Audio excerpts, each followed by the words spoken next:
Okay, तो अब हम लोग करने जा रहे हैं question number 5। Do you agree और disagree with the following statement. Agree disagree मतलब क्या, ट्रू और फॉल्स जैसा ये क्वेश्चन होता है। तो हम लोग क्या करेंगे, एग्री डिसएग्री अभी करने जा रहे हैं। ओके, सबसे पहला क्वेश्चन क्या है, accounting is useful only to owner. Owner मतलब मालिक। तो अकाउंटिंग तो भाई खाली ओनर के लिए ही यूज़फुल नहीं है, वो सबके लिए यूज़फुल होता है। टैक्स मतलब गवर्नमेंट के लिए होता है जो टैक्स कैलकुलेट करता है, ठीक है। एम्प्लॉयज़ के लिए होता है, मतलब जितने भी लोग जुड़े हुए होते हैं बिजनेस से डायरेक्टली या इनडायरेक्टली, उन सब के लिए अकाउंटिंग क्या होता है, यूज़फुल होता है, ठीक है। तो accounting is useful only to owner, ये स्टेटमेंट क्या है, सही नहीं है। इसके लिए हम इससे क्या होंगे, डिसएग्री। नेक्स्ट अभी क्या, book keeping is an art and science. तो यस, ये एकदम सही है। बुक कीपिंग क्या होता है, आर्ट भी है और साइंस भी है। आप लोग ने स्टार्टिंग में पढ़ा होगा एक्सप्लेनेशन में।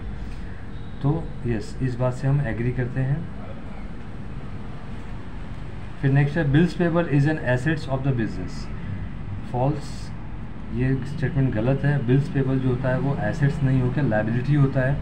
तो ये स्टेटमेंट रॉन्ग है, यानी इसके इस स्टेटमेंट के साथ हम क्या करेंगे, डिस एग्री। फिर नेक्स्ट है, in book keeping and accountancy only one monetary transaction are recorded. Book keeping और अकाउंटेंसी में only non monetary transaction. Monetary मतलब क्या होता है, मनी रिलेटेड।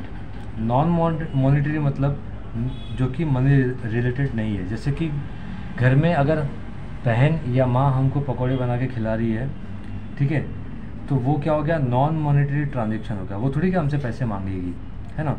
लेकिन अगर आप भजिए की दुकान पे जाओगे या वड़ा पाव की दुकान पे जाओगे और वहाँ पे आप वड़ा पाव अगर ख़रीदोगे तो आपको पैसे देने पड़ेंगे, है ना। तो वो ट्रांजेक्शन जो है वो कौन सा है, मॉनेटरी ट्रांजेक्शन है, ठीक है। तो यहाँ पे क्या बोला है, बुक कीपिंग और अकाउंटेंसी में हम लोग सिर्फ नॉन मॉनेटरी ट्रांजेक्शन रिकॉर्ड करते हैं, जो कि एकदम फॉल्स है। यानी इसके साथ हम लोग क्या करेंगे, dish agree.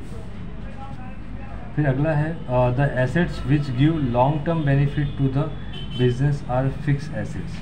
Yes, this statement is true, यानी इसके साथ हम लोग क्या करेंगे, एग्री करेंगे।